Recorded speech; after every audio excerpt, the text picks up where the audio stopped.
Hello everybody, welcome back to Rob's Gaming Table. I'm Rob. I'm Mel. And we're here today to discuss our thoughts and review basically after playing through the entire campaign of Role Player Adventures.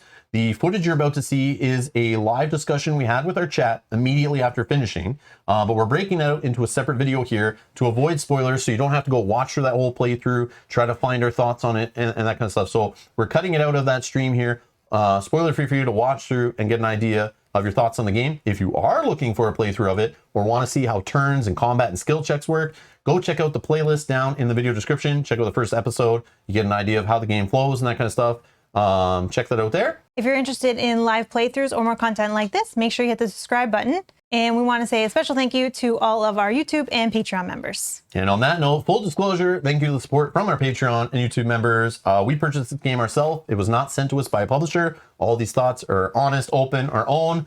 So if you're interested in that stuff, interested in our thoughts, stay tuned. Hopefully it helps you inform your purchasing decision on this game to find out whether if it's a good fit for your collection. Now let's get to our thoughts. So my thoughts on the rule book was, it was very well written. I don't think that we needed to open up the rule book and look for anything during the play. The reference cards, we used them for the first scenario, maybe the first scenario and a half, and then it just kind of makes sense and you get the hang of it. So you don't need to refer to them very often, but they do have them, which is great. If you are playing maybe more week by week, we kind of binged it, so we did play a lot faster. But if you were playing week by week, it does give you that little refresher on things that might be important, for sure. Absolutely. The rulebook is only, this is a lighter game, so the rulebook's only like 22-ish pages. And lots of iconography. Lots of examples. Examples. I mean, there could have been a few more maybe, but again, it doesn't want to spoil too much for the game, but it gives you the foundation of the game to get going. And like Mel said, the reference sheet having combat and skill tests. The only one I would have wished they had a reference for, a reminder, is the resting. Yes. Because there's a specific group of things to do resting, and it's not on the back of the rulebook in a reference. So it was something we did have to constantly look up for the first couple adventures until we got it down and worked through it. But it might be nice for new players just to make sure they don't miss something. Like, we still miss stuff right till the very end, like returning bonus play tokens, or, you know, I forgot to refill my attribute rolls just because there was no way to quickly just look down a list. So we made our own little reference sheet and printed it. I just forgot to cut it out and use it and stuff. But that's the only real reference I wish was there, was just a reminder for the steps of a rest. But again, you're constantly doing it over and over and over in the game. But again, if you're playing this only week by week, you know, your friends are coming over to play with you, and players can jump in and jump out of the campaign. So it'd be nice to just hand a new player jumping in the middle of it, here's your, you know, reference sheet for resting, here's our reference sheet. So they can kind of look at it, you know, and don't feel dumb when they're like, should we rest? And they kind of know why you would rest. Yeah. So that's the only thing missing. But the rulebook's fine, good quality. Just a few FAQ entries so far, just for typos, but there's quite a few, maybe a page and a half of ones for things that weren't clear in the rule book or clear in the encounter book and stuff. But overall, it's not bad for a game with so much cards, so many books, and so much story and text and, you know, game text and stuff like that. So it's pretty good. Yeah. All right, the length. So the length is the topic we want to talk about, which is, I consider length setup, playtime, and cleanup. Session is what? 2 to 3-ish hours, the way we play it on stream and stuff. It's about 2 hours of play. Some are maybe a little bit shorter, but... And I assume if you had more players, it might add some time to it with everyone deciding from cards. But if you're playing solo, it'd be quicker because you know your whole hand. It's only you. You're not discussing anything with anyone else at the table. Or if you're playing two-handed. So I feel like playtime for an adventure game, a fantasy game, a storytelling game, 2-ish hours is like I'm watching a movie. Yeah. So I think that fits perfect for the amount of story and characters and stuff they're throwing at you. Plus, the gameplay is not too taxing.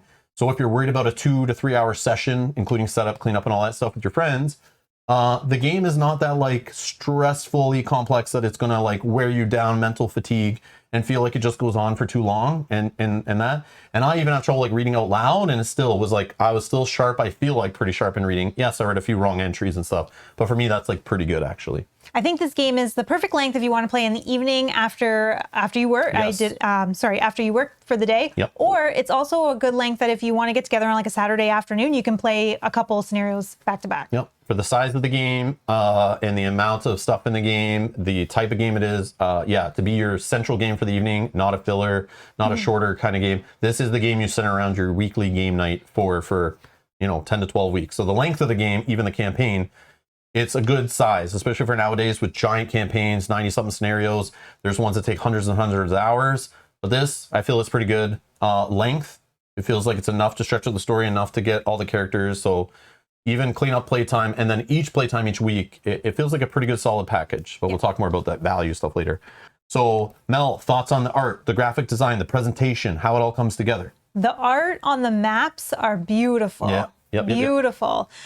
We obviously didn't see all of the cards playing through. So we can show the first map here. I want to be spoiler free, so we can show the first map here. So here's the first map that you see literally in the first adventure. Again, you can see it in our first episode, but they're dual sided. I'm not going to flip it, so you don't see the map for adventure 2, but there are individual maps for every single adventure with new locations. With new location. You're in a whole new location every single time, which is super cool. Yeah, and the art on them is beautiful. We didn't see all the cards. Yep. But what we did see was beautiful. Yeah, the art was beautiful. All of the covers of all of the adventure books. Yeah, the art was great. So might as well talk about components. Well, we have all the components, most of them out here, I think. So I just wanted to quickly talk about the reference sheet, just show it real quick. So that's what we're talking about. Nice quality reference sheets, 4 of them. Enough for each player to show skill checks in combat. The rule book, beautiful, glossy, art-colored rule book. Not a lot of text, very well done. Man, the books are beautiful. I must say about the books, compared to a story game like we played like Tainted Grail, or games that have the big binder book like this one, like this has this binder book, but you're only going into it a couple times, 3, 4, 5 times, whatever, during an adventure, during a session. Not that bad. I'm not holding this the entire time like I am in most of those games that don't have an app option. So the fact that this didn't have an app scared me a little, that I was going to be holding a big paper book, fumbling it around a giant, 20-pound book. It does have 20 pounds worth of books, but they're separated. So in one evening, you're just grabbing one little book, one little comic book. This is easy to hold in your hand, easy to place down. It isn't heavy, isn't in the way. It doesn't knock all your components all over. It's nice, it's light. And you just go through each one, each session. So you only grab one out of the box. You have this, you have your encounter book, and you're just switching back between those. But most of the time you're in these ones, which is really cool. I like that they broke them up. Instead of giving me one giant spiral, imagine they had this and these all into one book, like this thick. Yeah. No, thank you. No, thank you. I love this broken apart approach. I think it's genius. Yeah. It might cost more, I don't know, but I love it. I love it, love it, love it. I think it's also good if you are going to take this to a friend's house, you only need to take the book that you're going to... pack up these, pack up your one map you need. Yeah. And obviously the rest, you're going to bring the whole box anyway. So it's like, whatever. Maybe, yeah. But yeah, I guess. But it is a heavy box. So another thing I want to touch on components, of course, this is retail edition, if I didn't say that already. Retail edition. So it comes with these trays. It comes with trays to put in your components with lids that don't really stay on that well. But I mean, I'd rather have this over crappy cardboard or no insert at all. All the cards, the miniatures, everything have a place. And they all have a lid. And they all keep it in place. And when you're playing, you easily pop these lids off. Pull these up to the table. Boom, you're pretty much ready to go. It even has a save slot for your hands and your familiars and all that kind of stuff. Are all saved in here. And you can just put it right back in the box. Pull it right back out. All your stuff is saved. They give you tons of campaign sheets, which I think is great. And the best part for last, in my opinion, is the dual layer cardboard. So I just have a sample of Mel's older character in here just to show you. But I do love the way you can play over and over again. And unlike Hexploit with the dry erase boards and all that stuff, it's just paper. They give you a whole pad of these things. So I guess if you want to play this a ton, you'll have to buy more pads or something. But or you can just print off, I'm sure, and make your own little backgrounds for this. And you just put your character stuff on here. You have your little class ability. But dual layer cardboard, so it has a nice little tray in here to put your cubes in here. Keeps it organized, keeps all your stats in front of you. I love this for organization. I love dual layer cardboard. Player mats, I think they're great. I love them, they're great. One thing I want to note about this as well is this game you're rolling a lot of dice. Yep. And dice can easily kind of go rogue, as everyone knows. Big chunky dice, just like Role Player, the original game that this kind of based off of. Big chunky dice, nice bag. So these boards help keep everything in place if a die does go rogue and it won't knock your cubes out. But yeah, I love the inserts, the books, everything's pure quality. This game's all quality, love it. Even the retail edition. Even the retail edition feels pretty premium compared to other retail editions of games, so I got to give it to them. The rating on BGG is a 2.23 out of 5 complexity rating. It's how complicated the game is for players. Do you agree with this rating, Mel? Do you think a 2.33 is pretty accurate so far? And again, this number can change over time, so if you're looking now, more players might have played it and gone and rated it, and it might be a little more accurate. I feel like I do think it's accurate. It's definitely a low 2s. Yeah. It's not like a party weight game or anything. There's still like logic puzzles, dice manipulation, solving, being efficient with cards, managing resources, all that kind of stuff. But it definitely is on the lighter side. Yeah. You definitely have to read the rule book before you play. It's not one of those that someone can easily just give 5 minutes and you're ready to go. But yeah, I think it's pretty accurate. It's on the lighter end. So if you're looking for a game that's like you can introduce newer players to the hobby, I think it fits. Yep. It definitely can. You can play this with new players, especially if you know what you're doing gaming. Easy to teach, easy to play. No problem. No problem. Player interaction. Do players interact, and how much is kind of what I'm looking for here in a game. And does this have player interaction? Something I like. I think it does. I think it does, for sure. So even though you're splitting in this game, it kind of feels like a solo game. It's designed kind of like you're just splitting up everything for other players to kind of run it, but it feels like kind of like a solo game, which is good because it's designed for a good amount of player counts. But you are interacting. You're discussing cards. You're choosing who takes cards, who spends stamina. You're making who's going to play the bonus plays. Yep, you're making decisions as a party, so you're interacting. It's not like someone just sits there and watches you while you do your turn. I feel like if you play it the way it's supposed to be played, where one person's reading from the storybook, one adventure book, one person's reading from the encounter book, other people are making choices. Everyone at the table, especially two-player, should be engaged all the time. Yep. But again, everyone should be paying attention when you're reading and making choices and stuff like that. Yeah. Lots of discussion. You feel like a party adventuring. It's all there. Yeah, there's no downtime. It's not like it's Rob's turn, then it's my turn. Yep. I feel like the whole thing is our turn. Yep, great for interaction. Yeah. Player interaction all the time. Yep. Love it. The difficulty. This is a tough one. So I was kind of warned. There was a couple times before getting this game, after getting this game, and even in the middle of playing it, where people were discussing with me on the side saying, are you finding it becoming too easy? There's lots of talk online supposedly about this game after like scenario 4 or something. The game is just broken and it's too easy. And yes, I can see where that's coming from. Yes, sometimes it took longer to set up a skill test or a combat than it took to complete it. But is that because we play lots of heavy and hardcore games and we were really gaming it? Was this play tested with a lot of lighter players that don't, play lighter games, don't maybe play a lot of board games? Is that why they added a legendary mode? Does that put it at more of our level? Should we play it on legendary? Should the people saying it's too easy play on legendary? Is that enough to fix it? I don't know. We never played on legendary. We just played standard. But yes, by the end of the game, halfway through the game, yes, almost every single combat, every single skill test, it felt like it was getting a little easy. How deep is the strategy? Are your decisions like strategically meaningful? I feel like they are. I feel like the strategy from buying cards, spending XP, how to spend your gold, what stats do you bump up? Where should your health be at? Choices you make in the story, like we just said, with tests, which combats to deal with. When do you gamble everything? When do you use all your bonus plays? When do you rest? When do you rest? Yeah. It's there. It's pretty deep in that respect. It's not bad.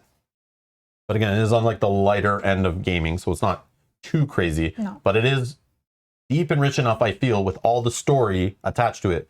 Because again, this is a story game first, in my opinion. A game second, like the gaming part of it, the game mechanics part is like the sideshow. Yes, it's interweaving. It's all throughout there.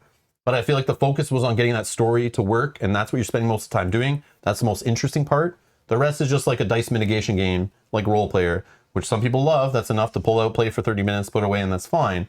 This, it constantly does it over and over again. But I feel like the strategy is enough there for like, it's Role Player. Like, how deep can Role Player go? Like you're just modifying dice and placing dice. Like it's that same. It's the same, which makes sense. It's a Role Player game, right? Luck factor. What role does luck play? Can you control the randomness? Is there mitigation involved? Obviously, we just talked about that. This is a dice placement mitigation game. Tons of mitigation all over the place. The mitigation is the focus of the game. That is the main gameplay element after story, is manipulating dice, changing the colors, changing the values. If you played Role Player, it's all that stuff. So yeah, you're rolling dice, you're drawing from lots of random decks, but lots of choice made through the books, lots of choice made on which combats, and then like your choice on which cards you play and abilities you use to mitigate dice. So there's luck, obviously, but like this game has all the mitigation you could ever want. Like it's so fun trying to figure it out. That's the best part of the game. Yeah, that's why I wish other games that roll dice, and then I'm sitting there looking at my one ability to change a die or re-roll a die. Like when all your thing is spending a token to re-roll a die or change the face.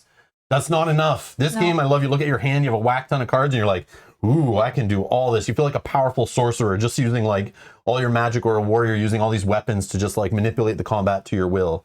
And a lot of the times you look at your hand and you see, okay, I can do this, and if I do this, then Rob can do this with the dice. Yeah, so it's neat. So the story, love the story. Yes. Mel, what are your thoughts on the story? The story was completely amazing. Yeah. Amazing. Yep. It was funny. It was shocking. It was so well written. Yeah, it was fun, so well clever. written. I can't even imagine the work that went into that. Yeah, it felt pretty solid too. Yeah. Like they didn't feel like they forgot anything. There was no kind of broken-ish stuff. A couple things in the FAQ that were fixed, but yeah, it felt like solid. Felt like they put some passion and some heart into it. It felt streamlined. It didn't feel like, you know, one thing was written by one person, one thing was written by another. Even though there were a couple writers, it felt like it all meshed together. Yeah. And it was just one seamless big story. It was great. Lots of little funny quirks and stuff in there. The writing quality was great. Yeah. It kept me coming back for more. That was why I played this game. Again, come at this game as a story game first. You're adventuring through storybooks like an RPG kind of thing. The gameplay is second. And because of that, the story is the highlight in my opinion. Yeah, definitely. And if you're not into fantasy stories, going through choose your own adventure, doing skill checks and stuff like that, and the funny like fantasy tropes and all that kind of stuff, it feels like you're in like knockoff Lord of the Rings. If that's not for you, stay away. But that, I loved it. I love that kind of stuff, but that's me. Theme integration. How well was the theme integrated to the components, the mechanics, all that stuff? Mel, what do you think? The story, yes, the theme was great. I don't know about rolling the dice per se. Yeah. I don't know, because when I think about a fantasy, I think about, and the fighting that we were doing, you know, you think of having a character and another character that you're actually fighting. And this was, that didn't really feel thematic, but everything else about it did. All of the cards that you got, all of the titles, the maps, the story, everything else did. Yeah, we're like laying out a map, going on an adventure, Yeah. feels thematic. You have your kind of things you're good at. You have your weapons and stuff. But yes, the combat, the skill checks, it's all abstract, right? Yeah. You're just rolling dice that like are connected to stats, but that's role player. It's a dice placement game. It's abstract. Which is fine. They put a fancy theme on that, but I mean, yeah, the books, the art, the components, all that stuff, it feels like, you know, the theme is there, but it's like, yeah, you're still just playing an abstract kind of dice game interwoven in there, but it's still cool. It's a cool, good mesh. All right, Mel, what do you think about the replayability? I was thinking about that, and I thought there probably is some good replayability here, with the only thing of you're going to go to the same location, but then based on certain things, choices, and cards, you might read a different entry. So, I mean, you open the map is going to be the same at the start. And then, so in that case, you might go to the same location A. But when you get to location A, based on what you have revealed or what you've done so far, that will be different. So I do feel like there is replayability there, minus you're going to maybe see some of the same locations at the beginning, and then things will happen differently from there. Yeah. Yeah, I felt like going through the story, I don't want to spoil anything, of course, but yeah. Based on the questions of titles and story choices and all this, yeah, it looks like there's tons of extra text in the books with items, with choices, with factions, all this stuff that we never read. Tons of it. So you could definitely play through. We probably only still saw like half, a third, 20%. I don't even know. No, we don't even know. But yeah, there was lots of entries we didn't read in the book. So lots of branching paths, choices, you know, butterfly effect, of course, as you do one thing, it'll change things that happen later. Really cool, really well done. I could definitely see another play of this. Will I get a chance to play it again? Probably not. Too many other games to play it, not enough time. But if this is your game, you're spending the money on it, and you want to play through it a couple times with a different play group, which we might do, yeah, you definitely can. There's other stuff. Yeah. Will you be kind of bored and it's just going through the same motions? The story will feel interesting.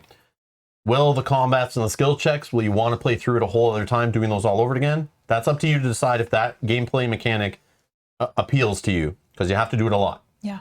So that kind of fits into the hook or the loop of the game. Is it worth playing through like this many adventures, doing that over and over again? So you're reading entries, you're doing skill checks, you're fighting monsters, you're reading entries, doing skill checks, reading entries, fighting monsters. You're just going through that loop, doing the same thing over and over again. If that doesn't appeal to you, go watch our playthrough of like the first episode. You'll see what's involved there with the skill check and all that kind of stuff. Because you're going to be doing that a lot. And you're going to be doing it through 11 to 12 sessions. And if that doesn't hook you, like, you know, like some games, just the dungeon crawly aspect, the puzzling nature, or the combat is enough to hook you. And if the idea of dice manipulation with cards and abilities and all that kind of stuff appeals to you, and you love role player, and you've pulled out role player and played it like 20, 30 times, and you still want more, you'll have no problem playing through this with a bunch of buddies. You'll be fine. But if you think some players at your table might get bored doing that over and over again, maybe the replayability is not there. You might not even make it through a campaign. So that's up to you.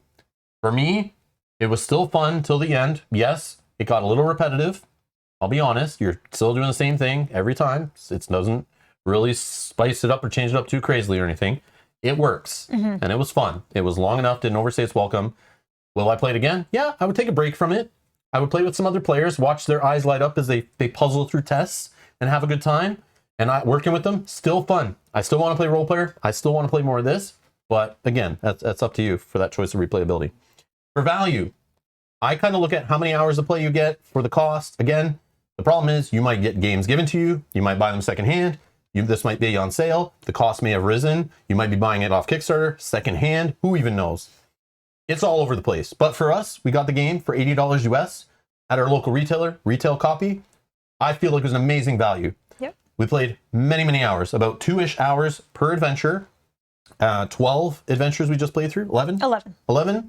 11 times 2, 22-ish hours, not to mention setting up, saving, all that stuff between, learning the game, all that stuff. 22 hours for $80 US for 2 players, so 44 hours of enjoyment, like $2 an hour-ish, you know what I mean? Amazing value for that. But the game retails for 150 US, we learned, at majority places. So that's up to you. For the retail copy, I don't know. I don't know how it differs from the Kickstarter one that may be out there secondhand. Not sure. But for me, even though it seems like a more pricey game, because it is over the $100 mark generally, it has, like I said, tons of content. The box weighs a ton, tons of hours of play. But that's up to you to decide your budget and stuff. But for me, the value's there. I did not feel ripped off with this game at all. No. I feel I've got more than enough content. And again, we're not even talking about second playthroughs, doing alternate paths, playing with 4 players, 3 players. The value starts getting crazy once you find a larger group of players to play with. But the component quality, the inserts, the books, art, all that stuff, the work that went into the editing, the story, everything, the writing, it's worth it. Especially in today's prices of board games that are constantly going up because COVID at the time, shipping crisis, all that stuff. Board games are on the rise in cost. So even though it's like 150, maybe 2 years ago it'd be like 120, maybe $100 game at retail. But now it's reached 150. So that's up to you to decide if it's worth it. But at that price, I don't know. But definitely the price we paid, I feel like we got a good bang for our buck. Yeah, I would have to agree. You agree? I would agree, 100%. Right. No arguments on that? No. Hopefully, the chat might argue with me in a bit on that. We'll see in a bit. I'd like to see that. Fun factor, enjoyment. Here's your final minute to just talk, Mel. How much fun is it? Did you find it fun? Did it meet your expectations? Did it fall short? Did it exceed it? Just overall, you just finished playing live on the channel. Did you have fun? Yes. I had fun. No, I'm just kidding. I did have... No. Maybe. No, I had a lot of fun. I was really excited every scenario to come back and see what was in store for us.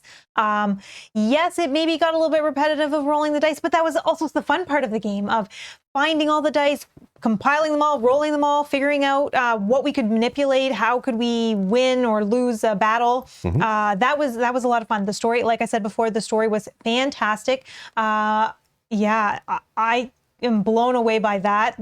It was funny at times, which was, I had a lot of fun with it. I'm trying to think of, I probably should have let you go first on that one, but. Well, I'll go if you have any other things to say. Yeah. So my thoughts on the fun. So again, my expectations coming into it. Before even buying this game, I looked into it. I didn't want to back it on Kickstarter. I was just getting into role player. I haven't got hooked into role player at the time. I decided not to back it at the time and just wait because I knew it would come to retail. I believed the retail would be as good a quality as role player retail was. It had great quality, great art, great components, all that stuff.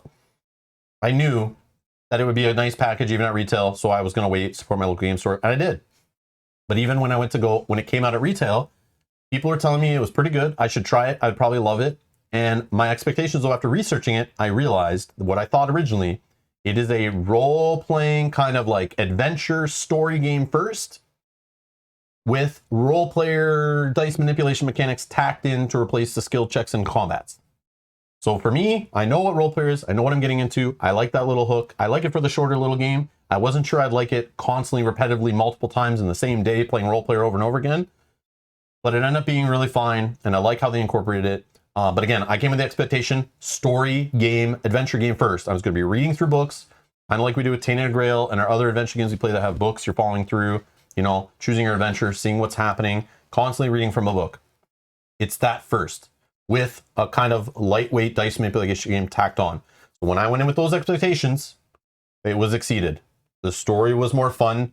I loved reading through it. Yeah, I stumbled on some things, I messed up some things, but I still had fun. I love collecting loot in games, and I was getting gold and XP and items and familiars and bumping up stats, bumping up health, all this stuff. Yeah, just getting stuff. I loved it. So much of that. I love the title system based on playing, story choices, outcomes, having those titles with the reminder text on them, kind of explaining to you what had happened along your story. All fun. Love it. Loved it, loved it, love it for what it is. But yes, I had fun. I liked the game. I feel it was worth it.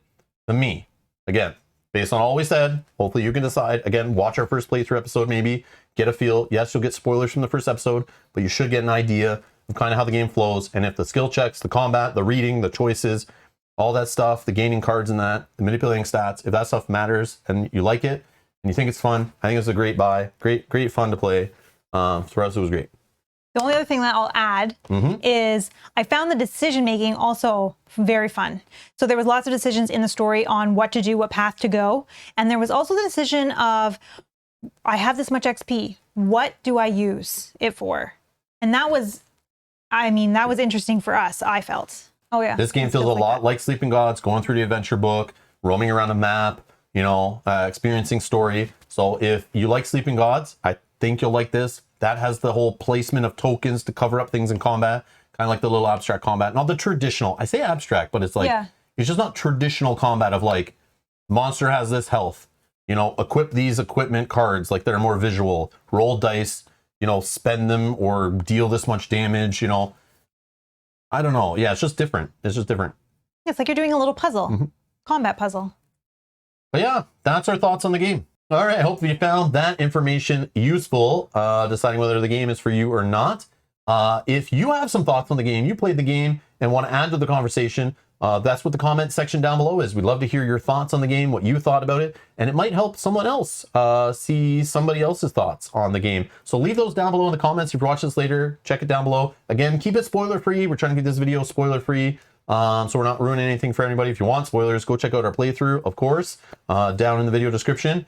And if you like videos like this, you want to see more of this on the channel, you want to see our thoughts broken out, you know, into a kind of little spoiler-free thing after we play through a campaign, make sure you hit that like button. And if you want to join us in our next live stream, make sure you hit the subscribe button as well as the notification bell so that you're notified when we go live. Thanks everyone and have a great day. Bye-bye.